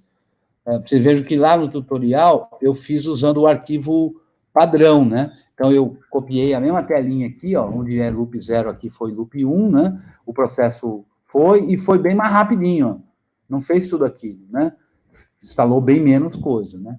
Então, agora que a gente vai fazer o que chama de chrootar, né? Então, chrootar, a gente vai trocar o root. Para trocar o root e a coisa poder funcionar, o kernel, vê que coisa louca, né? O kernel que está rodando a minha máquina vai ser o mesmo que vai rodar essa virtual, digamos assim, né? Então, é um kernel que roda, mas ele muda o barra. Em vez de ser o barra do meu disco aqui, é o barra separado que está naquele disco virtual. Então, esse mount /dev loop, trocando de 0 para 1, eu já fiz, esse de 2 eu já fiz. Faltam essas 3 linhazinhas aqui, ó. Uma é montar de maneira bindada, que chama, quer dizer, ligada. Então, não é um outro proc, porque só tem um kernel rodando. Então, esse ambiente separado, enjaulado, não vai rodar com outro kernel, ele vai rodar com o kernel que eu estou rodando. Então, a gente precisa fazer esse bind, essa ligação dos diretórios /proc, /dev, /sys, para dentro da jaula. do /mnt proc, /mnt dev, /mnt sys. Então, eu vou copiar essas três linhas aqui e vou mandar bala aqui. Montou tudo, vamos ver, ó. Se eu rodar mount aqui, eu vejo bonitinho. Loop no MNT, loop 2 aqui, ó, MNT proc, MNT dev, MNT sys. Então, tá tudo montado. Tudo montado, eu posso rodar um chroot /MNT. O que vai fazer o chroot /MNT? Ele vai mudar o barra. Então, pronto. Ó. Agora aqui, ó, se eu fizer cat, já estou no sistema novo, ó, etc hostname, aparece o Fica em Casa. Quer dizer, eu, nesse momento, estou rodando como se a instalação já estivesse rodando nessa máquina. Isso é um ambiente enjaulado, né? Quem está participando aí do empacotamento, ou quem está acostumado com a Sistema, já está acostumado com isso. Então, aqui eu estou rodando num sistema enjaulado. Se eu olhar o /etc apt sources.list, está lá os repositórios, ó, só tem main. Inclusive, não tem o updates aqui normal. Normalmente não são esses três que eu uso aqui, não. Vou pegar aqui para usar os três bonitinhos, eu vou colar aqui vocês não estão vendo a minha tela, né? Eu vou colar aqui, ó. São esses três aqui que eu uso, vou voltar para o terminal e vou editar esse arquivo aqui, né? Então, vamos dar um VI aqui. Vamos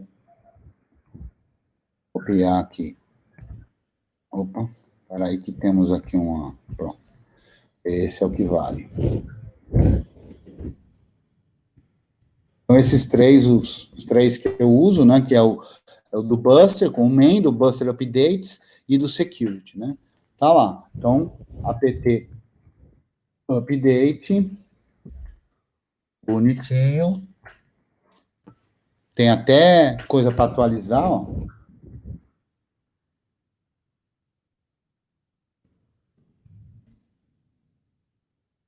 O próprio apt vai ser atualizado, olha que doido. Essas atualizações vieram nos updates, tá vendo? É correção de bug ou correção de segurança. Tá bonitinho.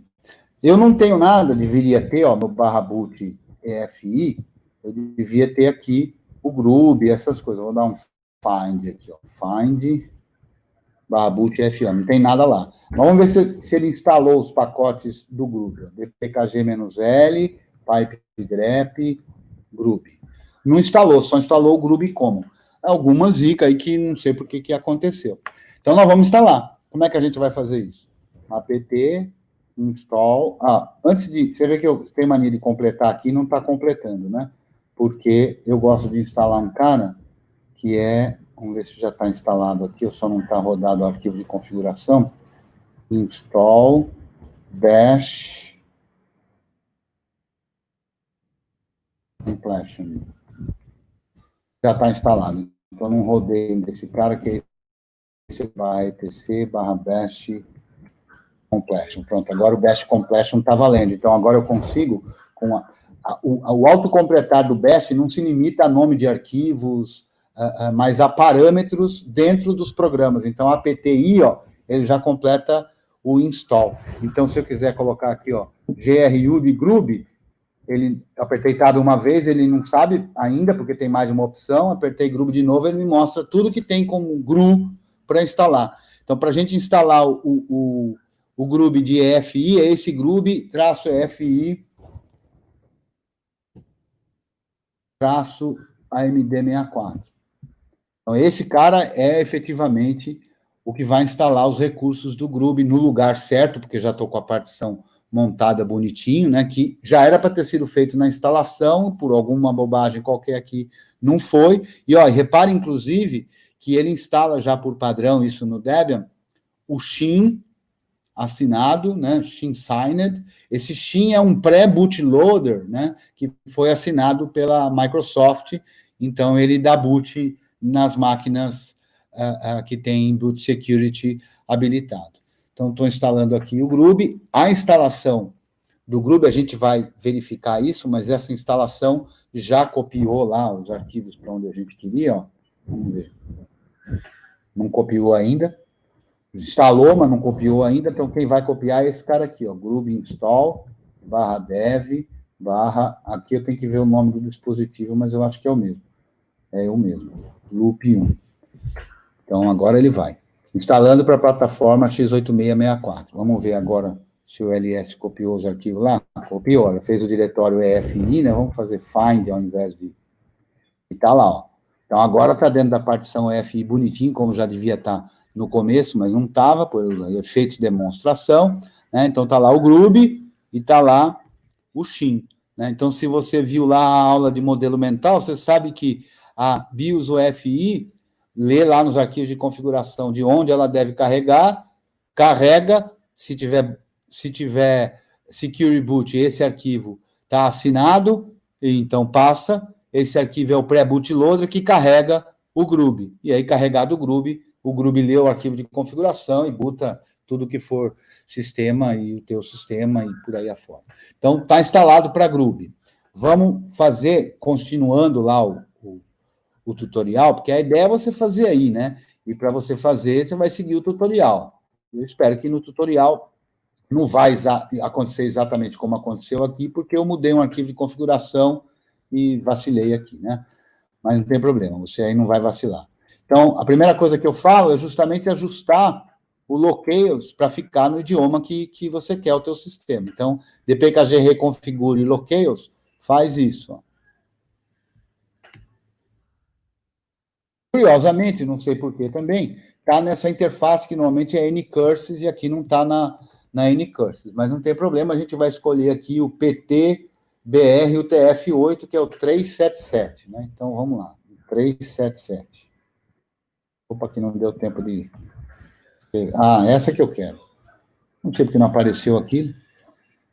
Vamos lá. Aqui é para escolher o locales e com isso vai definir o idioma. Dá para fazer com função teca para baixo para ir mais rápido aqui. Vamos lá. MNO, P, PT, BR, UTF-8. É esse aqui. Então, ok, deixo ele como o padrão. Ele, a partir daí, vai ser o padrão. Pronto. Essa instalação via The Bootstrap ou GRM Strap não põe nenhum usuário, tá? Então, nenhum usuário foi criado, eu não tenho nenhum usuário, então eu vou adicionar um usuário com o add user, né? Então, add user, e o que eu tenho feito, e fiz isso no tutorial, é dizer que o usuário chama user, porque esse é o padrão do live CD do Debian. Inclusive, a senha eu deixo como live, que é a padrão do live CD do Debian. Então, estamos criando um usuário, já dá para ver que está em português aqui, né? Está criado o usuário. Seguindo lá o tutorial, depois de criar o usuário, se você quiser não usar root, usar sudo, né? apt install sudo, para instalar o sudo, para quem curte usar o sudo, colocar o usuário no grupo sudo, então add user usuário no grupo sudo, está lá colocado no grupo sudo. E agora, instalar pacotes que você ache importante. Você vê que eu já coloquei lá, o Bash Competition já estava instalado, eu estou falando aqui de instalar. Shin já estava instalado, eu estou falando aqui de instalar. Network Mesh já está instalado, eu estou falando aqui de instalar. Aí você vai precisar configurar o teu teclado, então esse console setup também já deve ter sido instalado. Console setup. Não foi instalado esse vai servir para você definir o padrão de teclado, né? O mapa de teclado que você quer usar, né? Vamos fazer um dpkg reconfigure para ele me perguntar as informações todas. Pronto, olha. Então, codificação do console para UTF-8, o tipo é esse mesmo, e aí aqui é que vem, aqui é do terminal. Pronto. E agora está feito essa parte, vamos para fazer a gambiarra, que é a gambiarra... Tem duas gambiarras para fazer aqui. Uma é a gambiarra do EFI. No EFI, se a gente olhar aqui, ó, quando a gente instalou o EFI, o que eu vou fazer aqui? Eu vou rodar esse EFI boot mgr-v, que mostrará para mim as entradas da BIOS UEFI. Ó. E ele mostra aqui, ó, que a default agora é a 4. Qual é essa 4? É uma que chama Debian. E quem que ela vai carregar? Ela vai carregar o Shin. Então, já foi passado para a BIOS UEFI qual é o que ele vai botar. Mas se você quer botar em qualquer máquina, aqui na minha já tem isso aqui, tá? Mas se você quiser botar em qualquer máquina, o padrão de qualquer UEFI é encontrar um arquivo que está dentro dessa partição, mas que chama... Deixa eu... Não sei porque eu apertei um V ali.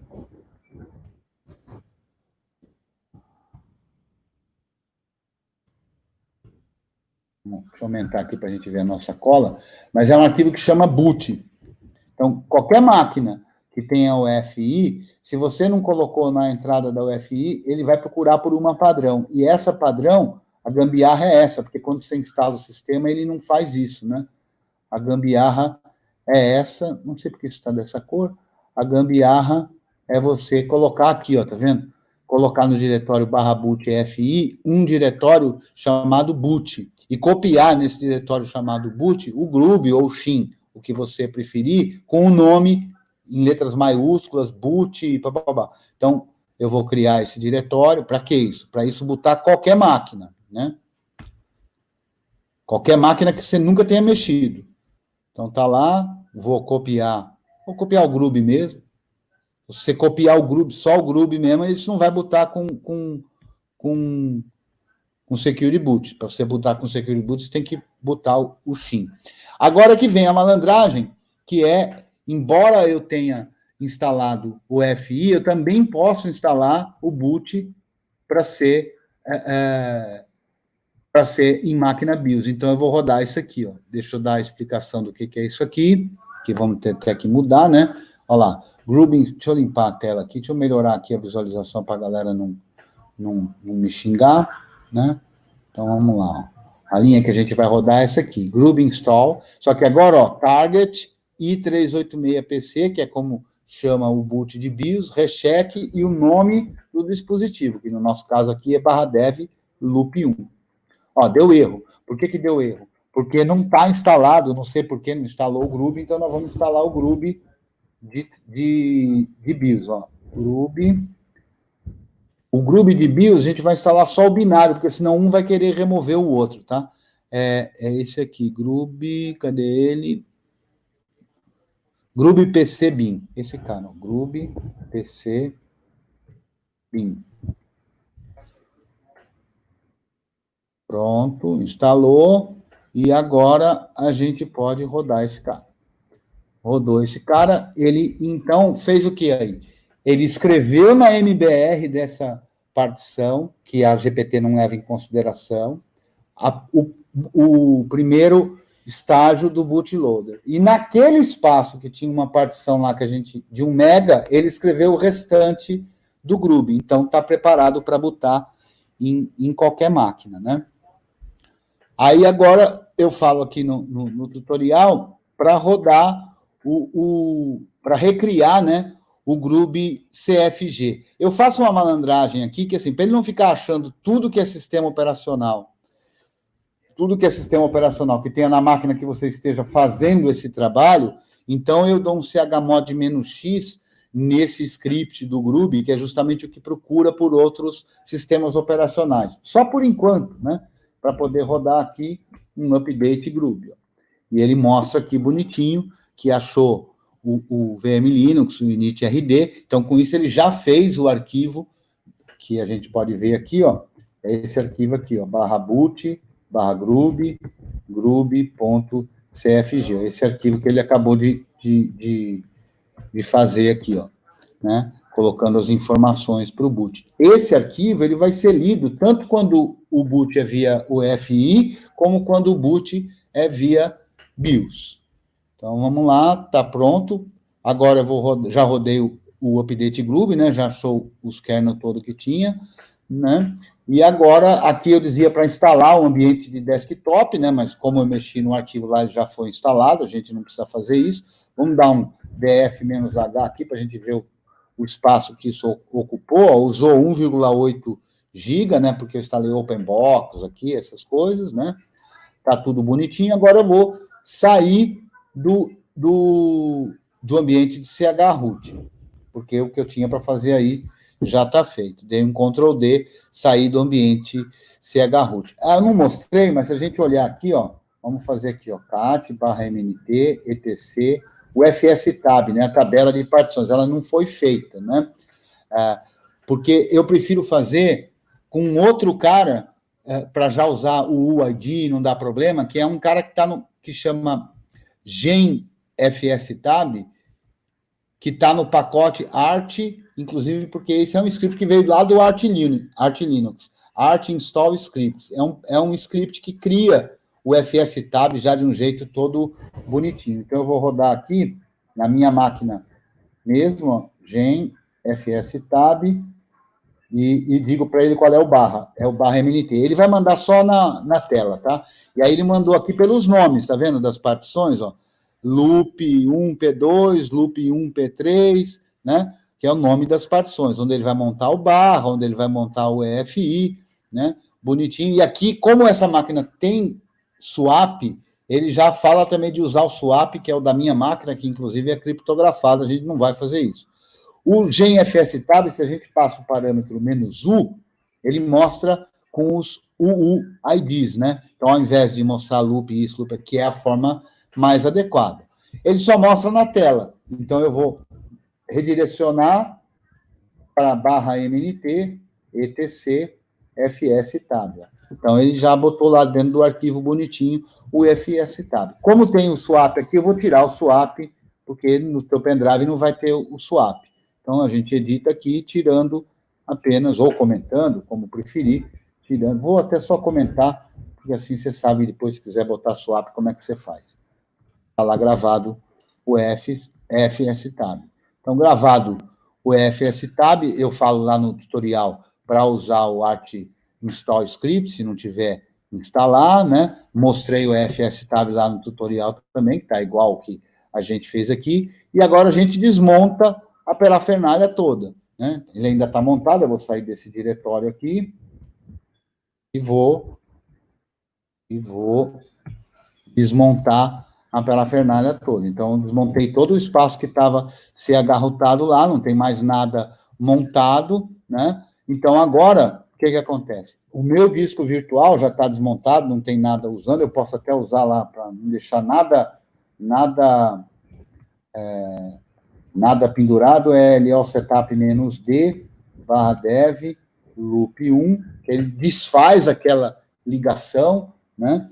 Então, estamos aqui zerado, só tenho agora um arquivo. Do mesmo jeito que você baixou uma imagem do Debian para criar um pendrive, agora a gente tem um arquivo, inclusive, se você olhar aqui, ó, file, /home, creteu, disco virtual, a gente consegue ver, ó, ele mostra para a gente que é, como ele lê o comecinho, ele mostra para a gente que é um DOS MBR boot sector, né? Então, o file é uma ferramenta muito boa de fazer isso. Se a gente fizer um fdisk -l e passar /home, é que não completa, porque normalmente você não faz fdisk em arquivo, né? Então, mas ele devia completar, né? Na próxima versão do coisa ele vai completar. Então, vamos lá, fdisk -l. A gente consegue ver, mesmo que sendo um arquivo, ó, consegue ver as partições. Então, agora, para isso ir para o seu pendrive, o seu pendrive bootado, é usar o comando dd, do mesmo jeito. Ah, mas eu não tenho dd, eu quero usar o Rufus. Se você usar o modo dd com o Rufus, essas bugigangas toda, dá no mesmo, né? Então, eu não vou fazer essa etapa, porque eu não tenho pendrive aqui, né? Mas é só você fazer aqui um dd, vamos copiar aqui só para ficar claro.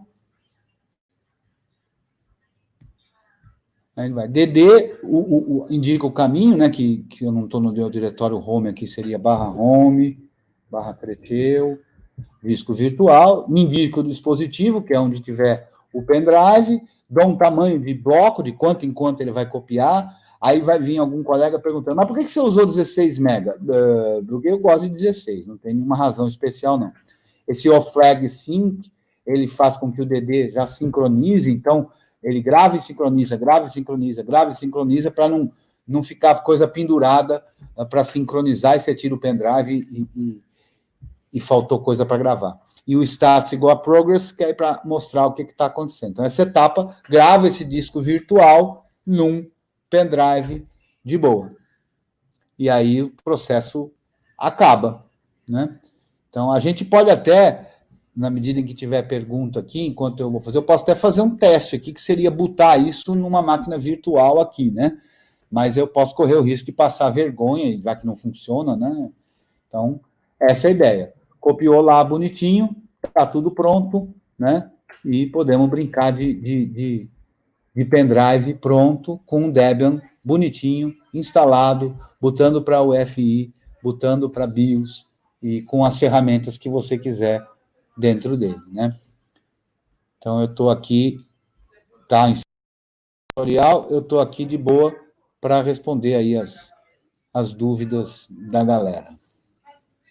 Deixa eu me achar aqui, já me achei. Pronto, bacana. E veja, todo esse conceito que está aí pode ser aproveitado para outra circunstância, né? Então, por exemplo, se você, ao invés de criar um disco virtual para fazer uma instalação de Debian, você pode criar um disco virtual, montar o teu HD e copiar tudo do teu HD para esse disco virtual. Aí você tem um disco virtual com a tua própria instalação que você pode levar para outro lugar. Mas isso é para uma outra etapa, que é fazer um transplante, né? Essa é na próxima extensão do evento, né? Exato. E antes do pessoal, então, ir embora nas perguntas, deixa eu compartilhar os slides aqui, porque eu tenho umas mensagens aqui no slide que eu não posso deixar de falar, né?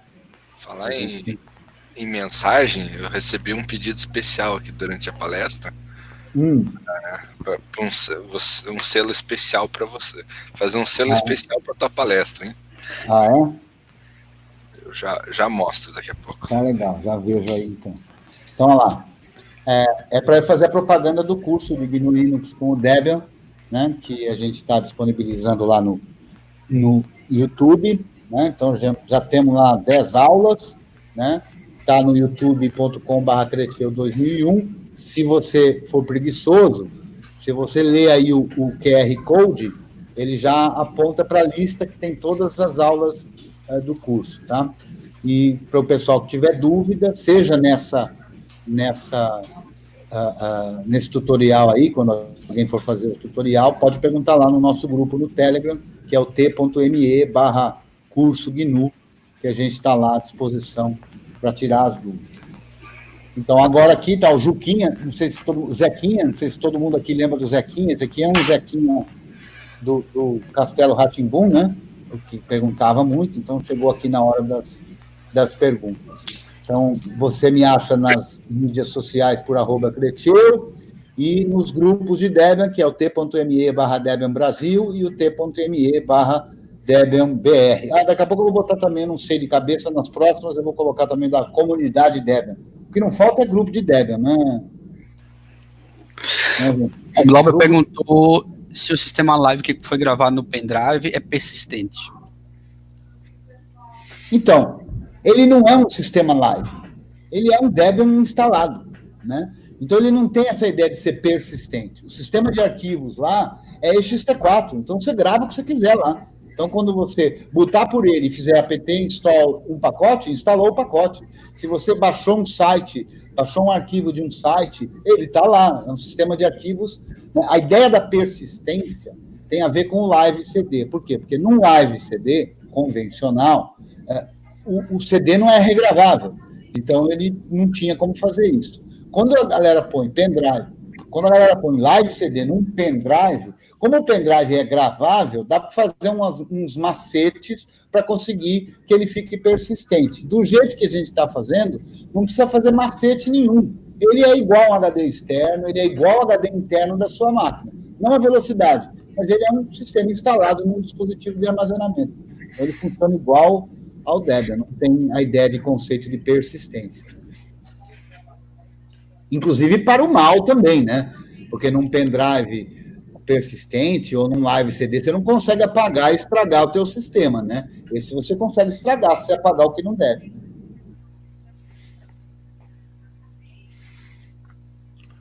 Até agora foi a única pergunta. É que a explicação é muito boa, né? Com certeza. É que tem umas cara, coisas eu dá nó na cabeça dos caras, não sabe nem o que, né? Nem o que perguntar, né? Deixa eu chamar minha produção aqui para eles me darem um copo d'água. Ô, filha! Filha! Me traz um copo d'água aqui, por favor. Produção, não dá para fazer um download de água aqui, não? Dá, ó. O copo da Python Brasil, do ano passado. Olha só. Deu sede em todo mundo aí, né? O meu é lá do estádio que eu roubei.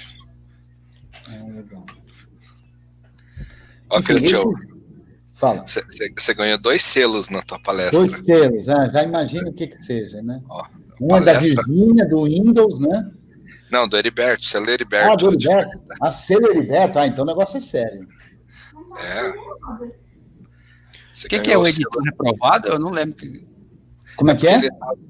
Você ganhou o selo de palestra aprovada e de editor reprovado. Editor reprovado. Editor reprovado. Teu VI não agradou ele. O editor. Verdade. Eu tenho uma surpresa para ele aí de uma aula que eu vou gravar. Vou fazer um desafio para ele na aula. Né? Então, Heriberto, se você estiver ouvindo, depois eu te passo o link lá antes de tornar a coisa pública.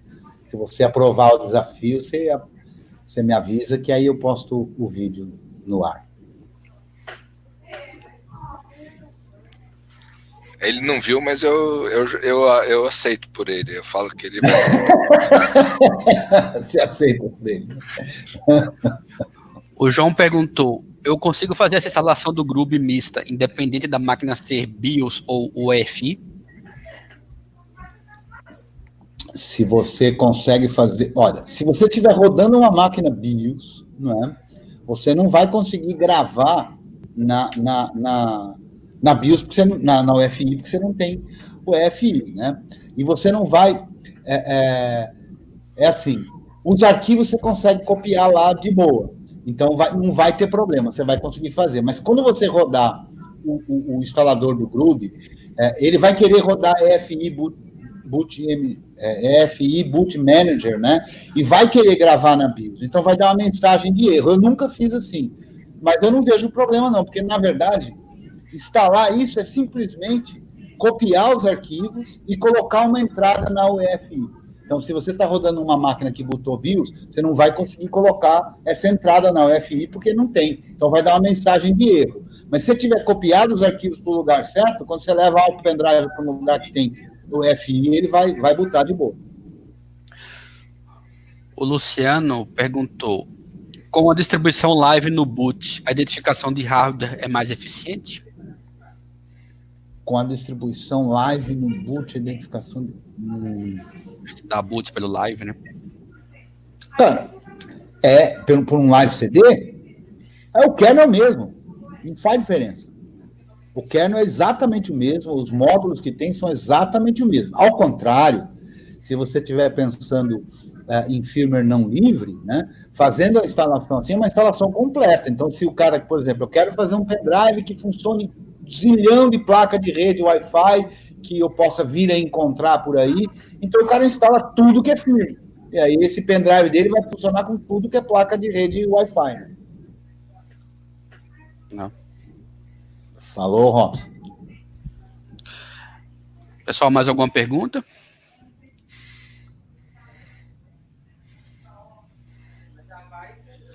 Então, tem um aqui. Opa, tem lá.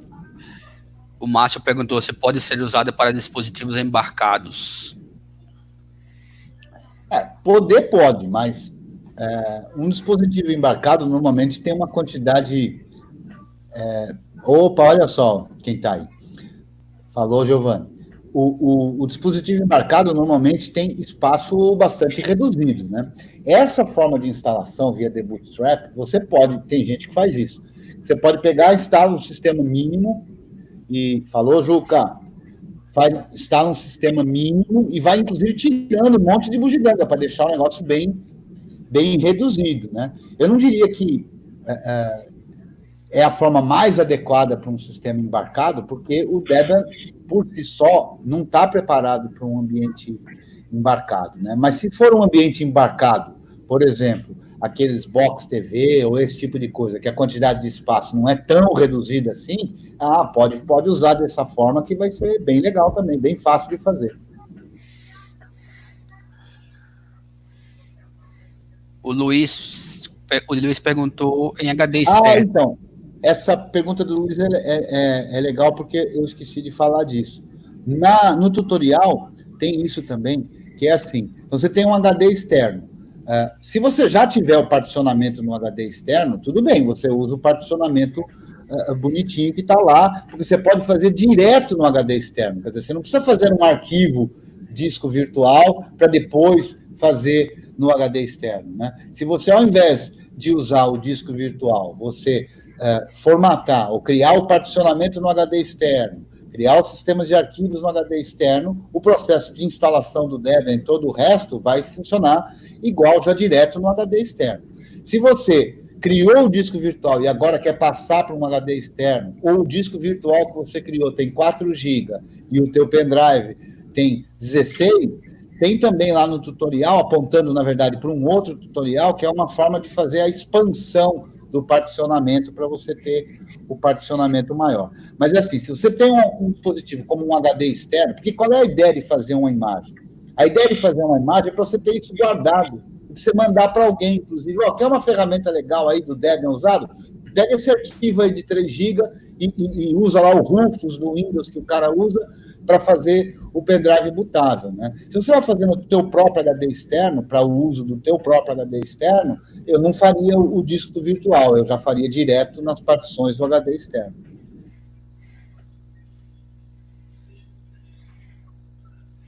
O procedimento é parecido, né?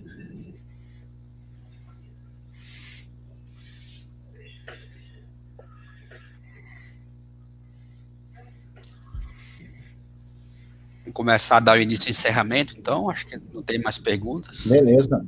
Acho que é legal. Maravilha. Então, lembrando para o pessoal que quiser, lá no Telegram, t.me/curso GNU, onde está lá o curso, ou nos grupos do Debian, t.me/Debian Brasil, t.me/Debian BR, que a gente está lá, eu e mais um bocado de gente ajudando e colaborando com o pessoal que quiser aprender não só sobre esse tutorial, é claro, mas sobre qualquer coisa aí do Debian, do software livre. Estamos lá à disposição.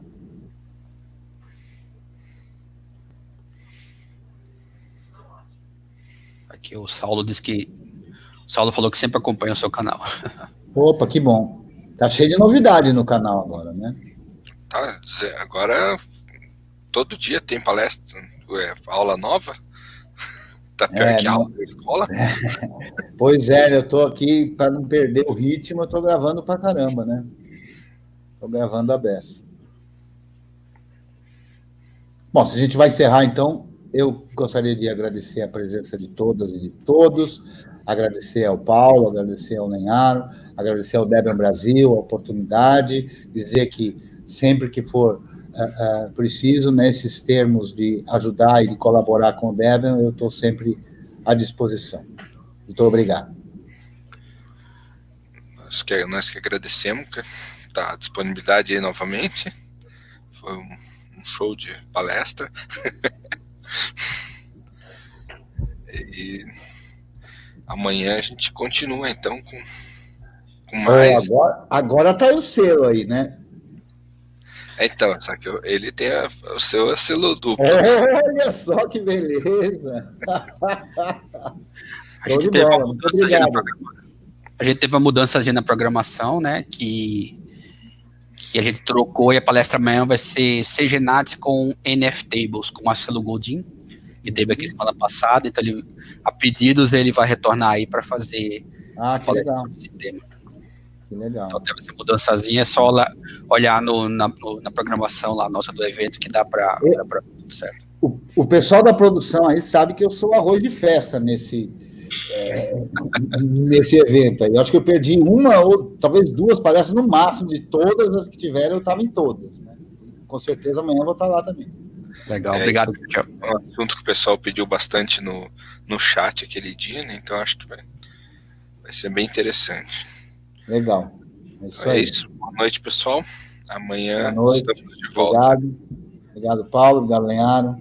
Como sempre. Aliás, o pessoal da Debian Conference, agora eu vou falar aqui de público, precisa aprender com o Debian Brasil como é que se faz um evento online, bonitinho, que funciona todo dia, né? Tudo bem que tem uns caras feios aí, que apresenta a palestra, que faz parte da produção, mas fora isso, é um show, é um espetáculo, né? Olha só. É um espetáculo, não tem problema dia nenhum. Quando tem problema, as formas de resolução, tá? Os dois e todo mundo que colabora tá de parabéns aí. Estamos dando show aí, né? Para o mundo inteiro, né? Valeu. A gente faz o que pode. Valeu. Tá muito bom. Isso aí, valeu. E uma das demonstrações disso é que todo dia a gente tem aí 80, 100, 70, 80, 100 pessoas todo dia aí, né? Então, realmente está um sucesso o evento. Acho que vai vir umas novidades aí para agosto. Opa! Eu estou falando. A DebConf Israel foi cancelada presencialmente. Então, já se sabe que vai ser uma DebConf online no mês de agosto, na segunda quinzena de agosto. Então, vamos ver se a gente apronta alguma coisa nessa época também. Maravilha. Se a gente puder colaborar, estou à disposição. Beleza, valeu. É isso aí. Boa noite, pessoal. Boa noite. Segurem e fiquem em casa usando o Debian. Isso aí.